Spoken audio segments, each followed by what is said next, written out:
स्वागत है आपका एचजे एजुकेशन हिंदी में। किसी भी ऑर्गेनाइजेशन के लिए कैंडिडेट को सिलेक्ट करना एक इम्पॉर्टेंट फंक्शन होता है, एक इम्पॉर्टेंट काम होता है। इस वीडियो में हम लोग पढ़ेंगे कि इम्प्लॉय के सिलेक्शन में कौन कौन सा स्टेप्स इन्वॉल्व होता है।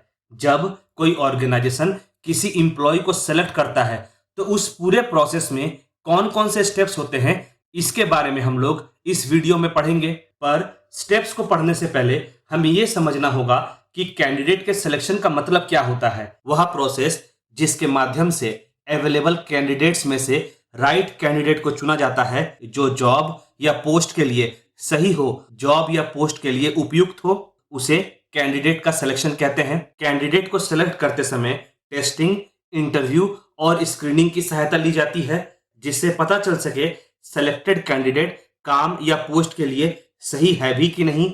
दूसरे शब्दों में जो भी कैंडिडेट को चुना जाता है उसका इंटरव्यू लिया जाता है, उसका टेस्ट लिया जाता है और फिर कैंडिडेट का स्क्रीनिंग किया जाता है ताकि यह जाना जा सके कि कैंडिडेट जॉब या पोस्ट के लिए फिट है भी कि नहीं। कैंडिडेट के सिलेक्शन के समय यह भी देखा जाता है कि उसका स्किल, क्वालिफिकेशन किस हद तक जॉब या पोस्ट से मिलता है। कैंडिडेट को चुनने का प्रोसेस हमेशा साइंटिफिक होना चाहिए और हमें इस बात को भी समझना होगा कि कैंडिडेट किस तरह चुना जाएगा। कैंडिडेट को चुनने का क्या क्या क्राइटेरिया होगा, ये अलग अलग ऑर्गेनाइजेशन में, अलग अलग कंपनी में अलग अलग होगा। कहने का मतलब हुआ ऑर्गेनाइजेशन के हिसाब से, कंपनी के हिसाब से कैंडिडेट के सिलेक्शन का क्राइटेरिया बदलता जाएगा। जनरली कैंडिडेट के सिलेक्शन के प्रोसेस में फॉलोइंग स्टेप्स होते हैं। पहला स्टेप होता है application of the candidate. Candidate का एप्लीकेशन। इस स्टेप में सूटेबल और प्रोस्पेक्टिव कैंडिडेट्स को जॉब या पोस्ट के लिए बुलाया जाता है। यहाँ प्रोस्पेक्टिव कैंडिडेट का मतलब होता है ऐसा कैंडिडेट जो जॉब या पोस्ट के लिए फिट हो, जॉब या पोस्ट के लिए सुटेबल हो। कैंडिडेट्स को ऑर्गेनाइजेशन के भीतर से भी बुलाया जा सकता है और ऑर्गेनाइजेशन के बाहर से भी। ऑर्गेनाइजेशन के बाहर से बुलाने के लिए एडवर्टीजमेंट का सहायता लिया जाता है। जब जॉब या पोस्ट के बारे में एडवर्टीजमेंट दिया जाता है तो उस एडवर्टीजमेंट में जॉब या पोस्ट के बारे में सारे डिटेल्स लिखे जाते हैं और ऑर्गेनाइजेशन का यह एम होता है, ऑर्गेनाइजेशन का यह लक्ष्य होता है कि अलग अलग जगहों से मैक्सिमम कैंडिडेट्स जॉब के लिए अप्लाई करें। दूसरा स्टेप है collection of the application. Applications को कलेक्ट करना।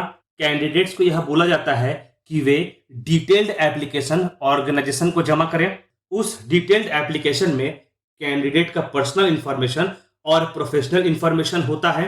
इस डिटेल्ड एप्लीकेशन की सहायता से ऑर्गेनाइजेशन कैंडिडेट्स को एनालाइज कर पाती है और एक कैंडिडेट को दूसरे कैंडिडेट से कंपेयर कर पाती है। इससे ऑर्गेनाइजेशन को यह पता चलता है कि कौन सा कैंडिडेट बेहतर है और जॉब या पोस्ट के लिए कौन सा कैंडिडेट ज्यादा सुटेबल है। अगला स्टेप है इंस्पेक्शन ऑफ एप्लीकेशंस। एप्लीकेशंस को इंस्पेक्ट करना, एप्लीकेशंस का जांच करना। एप्लीकेशंस मिल जाने के बाद ऑर्गेनाइजेशन उन एप्लीकेशंस को स्कैन करती है और यह देखती है कि कैंडिडेट्स के पास पोस्ट या जॉब के लिए जरूरी स्किल और क्वालिफिकेशन है भी कि नहीं। जिन कैंडिडेट्स का स्किल या क्वालिफिकेशन जॉब से मैच करता है उन्हें एक्सेप्ट कर लिया जाता है और जिन कैंडिडेट्स का स्किल या क्वालिफिकेशन जॉब से मैच नहीं करता, पोस्ट से मैच नहीं करता, उन्हें रिजेक्ट कर दिया जाता है।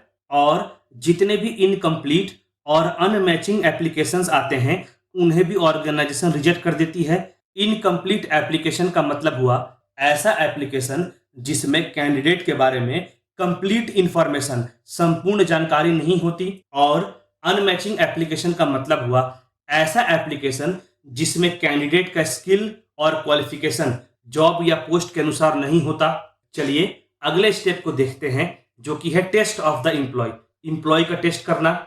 जब सारे एप्लीकेशन का इंस्पेक्शन हो जाता है और सेलेक्टेड कैंडिडेट्स का फाइनल लिस्ट बन जाता है फिर एम्प्लॉयज का अलग अलग प्रकार का टेस्ट लिया जाता है। टेस्ट लेने का उद्देश्य यह होता है कि कैंडिडेट के नॉलेज और स्किल को परखा जा सके, टेस्ट किया जा सके और यह जाना जा सके कि किस हद तक जॉब या पोस्ट के लिए एम्प्लॉय सुटेबल है। क्या कैंडिडेट के पास काम करने के लिए, पोस्ट संभालने के लिए जरूरी नॉलेज या स्किल है या नहीं। जो भी कैंडिडेट टेस्ट को पास कर लेता है उसे इंटरव्यू के लिए बुलाया जाता है। अगला स्टेप होता है फेसिंग इंटरव्यू, इंटरव्यू फेस करना। जब कैंडिडेट का इंटरव्यू लिया जाता है तब उससे उसके एक्सपीरियंसेस, क्वालिफिकेशन, स्किल, नॉलेज, काम करने की अप्रोच आदि के बारे में पूछा जाता है। उनसे यह भी जानने का प्रयास किया जाता है कि वे जो जॉब या पोस्ट को हैंडल करने जा रहे हैं उसके बारे में उन्हें कितना नॉलेज है, कितना इंफॉर्मेशन है, क्या इससे रिलेटेड उनके पास कोई एक्सपीरियंस है भी कि नहीं। इसके बाद ऑर्गेनाइजेशन यह कोशिश करती है कि कैंडिडेट के स्ट्रेंथ और वीकनेस के बारे में जाना जा सके। इतना कुछ जानने के बाद फिर ऑर्गेनाइजेशन डिसीजन लेती है। फिर आता है बैकग्राउंड वेरिफिकेशन, बैकग्राउंड को वेरीफाई करना। इस स्टेप में ऑर्गेनाइजेशन कैंडिडेट के द्वारा दिए गए इंफॉर्मेशन को क्रॉस चेक करती है और यह देखती है कि इंफॉर्मेशन कितना सही है, इंफॉर्मेशन किस हद तक सही है। और इतना ही नहीं, कैंडिडेट का बैकग्राउंड भी चेक किया जाता है इस स्टेप में। लास्ट स्टेप है सिलेक्शन एंड प्लेसमेंट, सिलेक्शन और प्लेसमेंट। अगर कैंडिडेट के पास जॉब या पोस्ट से जुड़े सारे क्वालिफिकेशन, स्किल या नॉलेज होती है और वे सारे टेस्ट और इंटरव्यूज को पास कर लेता है तो कैंडिडेट को काम के लिए सेलेक्ट कर लिया जाता है और ऑर्गेनाइजेशन में प्लेस कर दिया जाता है। फिर उसी अनुसार वर्क यानी काम, अथॉरिटी यानी अधिकार और रिस्पॉन्सिबिलिटी यानी जिम्मेवारी सौंपी जाती है।